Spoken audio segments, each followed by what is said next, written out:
Ambassador Zephyros of the Alteran Collective adjusted his crystalline respiratory apparatus as he reviewed the holographic dossier floating before him. The data was disappointing, though not unexpected. Earth, a primitive world orbiting an unremarkable yellow star, had somehow stumbled into faster-than-light travel and now sought membership in the Galactic Council. Their technology is crude, Zephyros observed to his aide, gesturing at the scrolling statistics.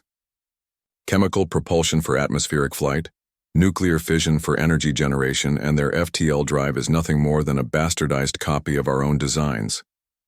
The aide, a six-armed Nixari, chittered in agreement.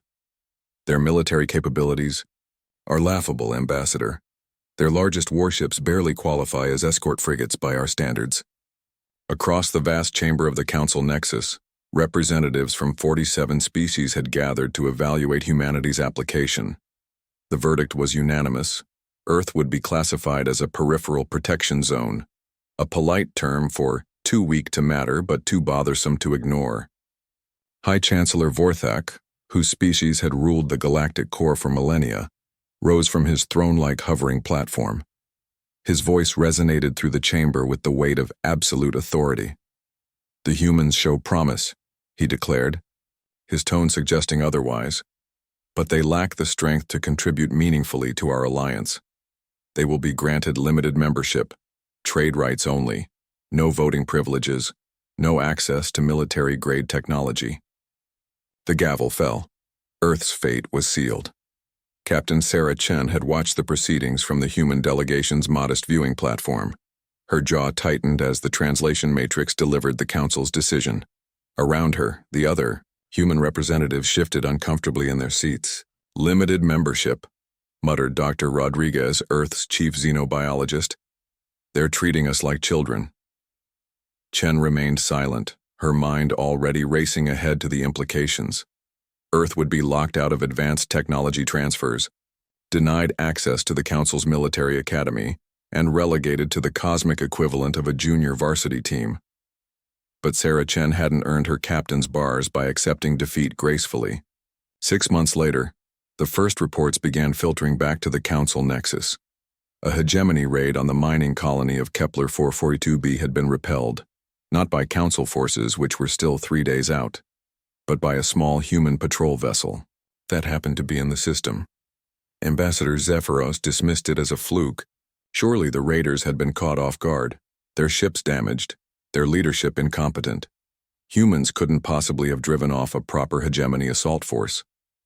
The second incident occurred near the Vegan trade routes. Pirates had been harassing merchant convoys for weeks, always vanishing before Council security could respond. Then a human freighter, a civilian vessel, had encountered the pirate fleet and somehow convinced them to surrender without firing a shot. "Convinced them?" Zephyros demanded of his intelligence officer. "The human captain apparently talked to them," the officer replied uncertainly. "The pirates were a mix of species, Korthani, Vesper refugees, even some rogue Alterans. They'd been raiding to survive, not for profit. The human captain negotiated a deal. They'd escort the pirates to Council space and help them apply for refugee status in exchange for restitution to their victims." Zephyros felt something uncomfortable twist in his stomach. The Alteran Collective had standing orders to execute pirates on sight. It was efficient, final, and sent a clear message.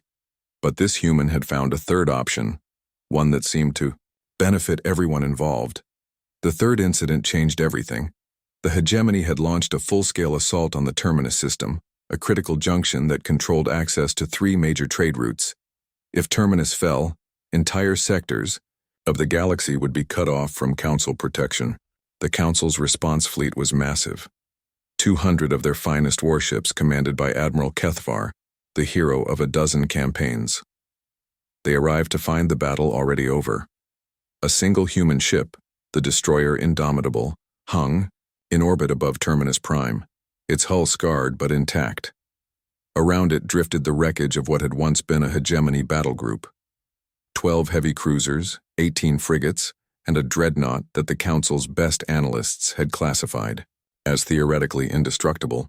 Admiral Kethvar demanded an explanation from Captain Chen, who had somehow been promoted to Commodore and given command of Earth's entire fleet, all 6 ships.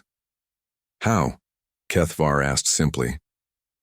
Chen's smile was tired but genuine. We cheated. She explained how her crew had studied hegemony tactics, not to match them but to exploit their weaknesses.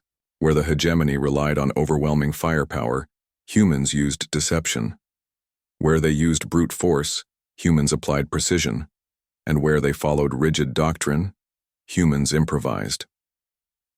They expected us to fight like you do, Chen said. Stand-up battles, ship-to-ship duels, honor in combat. Instead, we used their own momentum against them. We made them think our main force was retreating while we mined their exit vector. We broadcast fake distress signals that drew them into crossfires. We hacked their communication arrays and fed them false target data. Dishonorable, Kethvar growled. Effective, Chen countered. The emergency session of the Galactic Council convened just days later. This time, the human delegation occupied seats at the primary council table, not the observers' gallery. High Chancellor Vorthak looked older, his confidence shaken. It appears we may have underestimated humanity's potential. Commodore Chen stood to address the assembly. With respect, Chancellor, you measured us by the wrong metrics. You looked at our technology, our firepower, our industrial capacity. You never bothered to understand what makes us human. She gestured to the holographic display that showed the aftermath of Terminus. Other species evolve toward specialization. You become perfect warriors, or ideal traders, or master engineers. Humans are generalists. We adapt. We improvise. We find solutions you never considered because you never needed to. Ambassador Zephyros found himself leaning forward, genuinely curious for the first time in decades. You see weakness where we see potential, Chen continued. Our crude chemical rockets taught us to work with limited resources. Our primitive nuclear technology forced us to understand consequences. Our bastardized FTL drives work precisely because we couldn't afford to build them properly, so we built them cleverly instead. The chamber fell silent as her words sank in. The Galactic Council declared Earth weak, Chen concluded, her voice carrying to every corner of the vast space. But weakness is relative. Ask the hegemony fleet at Terminus how weak we are. Ask the pirates we turned into allies. Ask yourselves, when was the last time any of you found a solution no one else had considered? High Chancellor Vorthak's gavel remained still in his ancient hand. For the first time in 1,000 years, the Council had no ready answer. Outside the great windows of the Nexus, the stars continued their eternal dance, indifferent to the affairs of the species that claimed to rule among them. But perhaps, just perhaps, they had found something new to illuminate in the small blue world that had dared to dream beyond its limitations. The vote, when it finally came, was unanimous. Earth would receive full membership, and humanity would teach the galaxy what it meant to be underestimated.